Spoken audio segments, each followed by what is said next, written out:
Ya, kita akan membahas bahasan termokimia. Apa itu termo? Termo berarti kan suhu ya. Kimia, kimia. Nah, berarti di dalam reaksi kimia itu tidak hanya menghasilkan suatu produk, tetapi juga ada energi yang menyertai reaksi itu. Nah, kenapa di sini suhu? Apakah suhu energinya? Bukan. Kalau suatu energi yang dipengaruhi suhu, dia adalah kalor. Nah, maka energi yang menyertai reaksi kimia itu adalah kalor. Oke, kita akan mengenal sistem lingkungan. Nah, kalian bisa baca referensi sistem lingkungan di LKS atau manapun. Nah, kita akan langsung membahas kebahasan reaksi eksoterm. Apa itu reaksi eksoterm? Reaksi eksoterm terjadi perpindahan energi ya dari X berarti keluar, ya kan? Dari sistem ke lingkungan. Nah, akibatnya apa? Akibatnya lingkungannya menjadi panas karena kalornya berpindah dari sistem ke lingkungan. Contohnya apa? Contohnya paling sederhana adalah saat kita berada di dekat api unggun atau reaksi pembakaran. Nah, contohnya berada di dekat api unggun. Nah, kenapa berada di dekat api unggun termasuk reaksi eksoterm pembakaran? Karena kita sebagai lingkungan, ya kan, fokusnya siapa? Fokusnya api unggunnya. Maka api unggun ini adalah sistemnya, ya kan. Maka saat ini ada api unggun, ya kan, dia panas. Nah, kita yang berada di sekitarnya ini terasa panas. Kenapa? Karena kalornya keluar. Maka dari sistem ke lingkungan. Nah, selain itu dia mengakibatkan delta H-nya lebih kecil daripada 0. Apa itu delta H?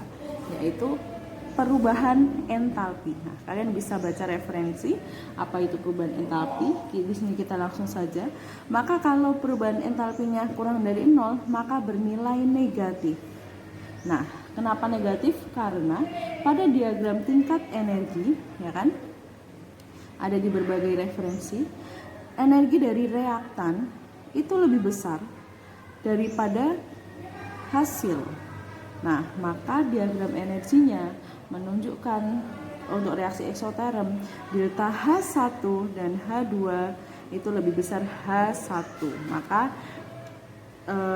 ditunjukkan oleh entalpi negatif, bernilai negatif, begitu ya. Nah, untuk reaksi eksoterm ini kebalikan dari reaksi endoterm. Reaksi endoterm ini berkebalikan dari reaksi eksoterm. Endo berarti kan masuk ya. Siapa yang masuk? Kalor. Masuk dari mana? Dari lingkungan ke sistem. Nah, artinya dia menyerap kalor. Nah, saat endoterm ini menyerap kalor, nah apa itu contohnya? Contoh yang paling sederhana adalah saat kita memegang es, ya kan? Memegang es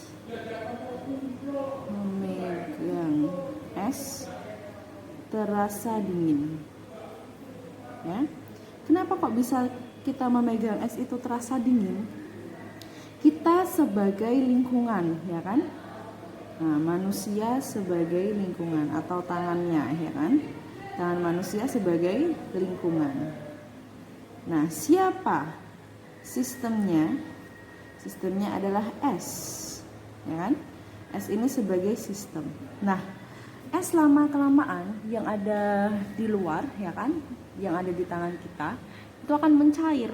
Nah, kenapa es mencair? Karena es ini menyerap kalor dari tangan manusia, dari tangan kita, ya kan? Maka sistemnya adalah es. Si kalornya berpindah dari lingkungan ke sistem. Nah, maka ini kebalikan dari eksoterm. Kalor itu masuk. Nah, ini sistemnya, kalor itu masuk. Dari mana? Dari lingkungan ke sistem. Sehingga kita merasakan dingin karena kalor kita diambil. Kalor kita diambil oleh es. Berarti kan panasnya berkurang. Maka kita saat memegang es terasa dingin. Nah, Kebalikan dari eksoterm, maka delta H dari endoterm atau perubahan entalpi dari endoterm lebih besar dari 0. Nah, maka diagram energinya ya kan berkebalikan juga dari reaktan untuk ke hasil ini dari bawah ke atas, H1 H2. Ini adalah hasil. Maka entalpinya kan semakin ke atas, semakin positif, sehingga disimbolkan reaksi endoterm itu positif. Oke. Nah, ditandai oleh apa reaksi endo-ekso itu? Kalau eksoterm, kita kan yang terasa panas, kita kan yang bisa merasakan, ya kan? Si sistemnya itu, kenapa kita terasa panas? Karena si sistemnya itu melepaskan, ya kan? Melepaskan atau menghasilkan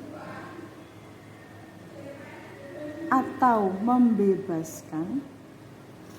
membebaskan siapa yang dibebaskan? Energinya, kalor dari sistem ke lingkungan. Nah, begini, sehingga kita terasa panas. Ditandai oleh apa? Oleh kenaikan suhu.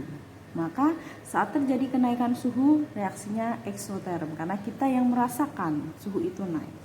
Nah, sementara endoterm kebalikannya. Nah, kita yang sebagai lingkungannya seperti tadi memegang es, karena kalori kita diambil, maka kita terasa dingin. Kenapa? Karena energi kita, kalori kita diserap atau menyerap boleh, atau dibutuhkan oleh si sistem, maka energi kalor itu berpindah dari lingkungan ke sistem. Ditandai oleh apa dingin itu? Berarti penurunan suhu. Oke. Kalau eksoterm suhunya naik, endoterm suhunya turun. Suhu siapa? Suhu lingkungan, karena kita yang merasakan. Oke. Lanjut, di sini kita akan membahas jenis-jenis delta H. Apa itu delta H? Delta perubahan H entalpi. Nah, apa ini tanda 0 di atas? Artinya ini standar. Ya. Nah, maka entalpi pembentukan, ini adalah perubahan entalpi standar. Apa itu standar? Standar adalah saat STP. Nah, apa itu STP? Standard Temperature and Pressure. Nah, temperaturnya berapa ya? 25 derajat Celcius suhu kamar. Nah, tekanannya berapa ya? Untuk tekanan yang normal adalah ATM. Maka saat standar suhu 25 derajat Celcius, tekanan 1 ATM, nah dia maka dinamakan standar, ya kan? Ada 0 di atas. Oke. Kita akan membahas delta HF0. Perubahan entalpi. Nah, standar. Siapa yang perubahan entalpi standar? Ada F. F ini dari bahasa Inggris formation, berarti pembentukan. Artinya entalpi perubahan, entalpi pembentukan. Nah, jadi kita di sini akan membahas tentang perubahan entalpi pembentukan standar, ya. Nah, ini berarti perubahan entalpi, dan perubahan entalpi pembentukan standar. Nah, oke. Di sini sudah saya beri contoh ya, NH3, ya kan? Nah, kenapa kok NH3-nya hanya di sini 1? Kita masih ingat koefisien, ya kan? Apa ini artinya dari pembentukan standar? Nah, dari kata pembentukan adalah pembentukan, berarti sama ya, pembentukan berapa yang dibentuk? 1 mol zat dari unsur-unsurnya. Nah, Karena standar, nah berarti pada keadaan standar, ya kan? Atau STP tadi. Nah, ini pengertiannya. Jadi kita di sini punya contoh NH3, kita garis bawahi ya. Di sini yang dibentuk adalah 1 mol. Saat pembentukan, siapa yang dihasilkan? Reaktan atau produk? Nah, pembentukan di sini dari ada menjadi tidak ada, ya kan? Nah, maka pembentukan di sini muncul di produk. Nah, maka sebelah kanan 1 mol, kita ingat persamaan mol itu sebanding dengan koefisien. Koefisien berarti yang ada di depan ya. Nah, koefisiennya berapa? Kalau 1 mol berarti koefisien 1. Maka di sini kita tidak perlu menulis 1 karena cukup seperti ini NH3. Nah, masalahnya sekarang unsur-unsurnya pada keadaan standar. Kalian bisa lihat di SPO. Fase-fase yang ada di SPO itu yang menunjukkan gas, padat, cair itu adalah pada keadaan standar. N. Nah, nitrogen ini pada keadaan standar berwujud apa? Berwujud gas. Maka kita tulis N. Ya kan? N dan H kita tulis dulu unsur-unsurnya. Nah, N nitrogen pada wujud gas. Kalau gas, terutama untuk gas-gas yang bukan gas mulia ya, kita berbicara konteksnya bukan gas mulia, dia tidak bisa berdiri sendiri karena dia sangat reaktif. Maka kita menuliskannya kita menuliskan untuk gas molekul bebas NH2. Ini untuk fase gas. Kalian lihat di SPO. Ditambah dengan H. Nah, H di sini hidrogen, ya kan? Fasenya apa? Gas sama. H2 fase gas. Gini ya. Oke. Maka ini kan belum setara, kita setarakan dulu. Kita setarakan di sini N2 gas ditambah H2 gas menjadi NH3 gas. Kita ingat di sini yang harus kita jaga adalah 1 mol dari yang dibentuk. 1 mol siapa? 1 mol produknya. Nah, maka kita menyesuaikan dari produk.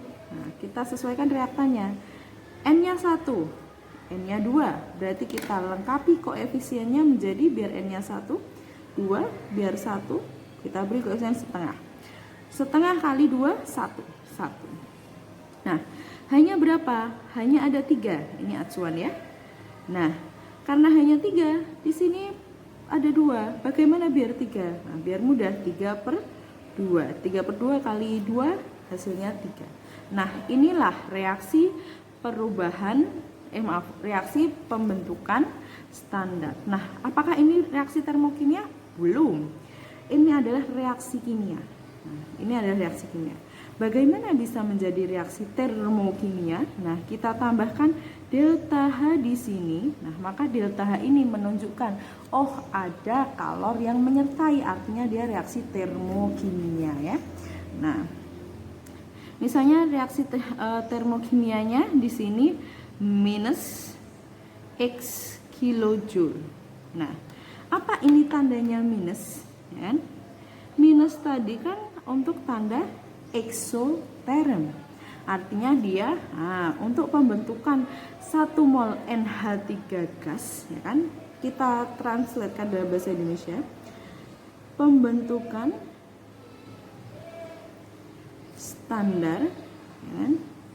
Standar dari NH3 gas. Kenapa kita tidak perlu menyebutkan 1? Karena otomatis pembentukan standar itu 1 mol.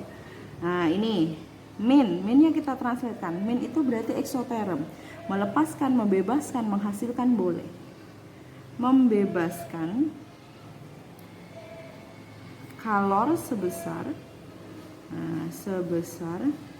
X kilojoule. Sebesar ya X kilojoule. Kenapa kita tidak perlu menuliskan min lagi? Karena min di sini sudah kita translatekan menjadi membebaskan. Begitu ya. Ini sudah translate di sini. Nah, misalnya Bu, kita naikkan hasilnya ini menjadi 2 mol. Bolehkah? Boleh. 2 NH3 gas. Berarti semuanya kita kalikan 2 mol. Karena kalau satu ruas dikalikan salah satu angka, semua ruas harus iya, karena itu namanya penyetaraan ya.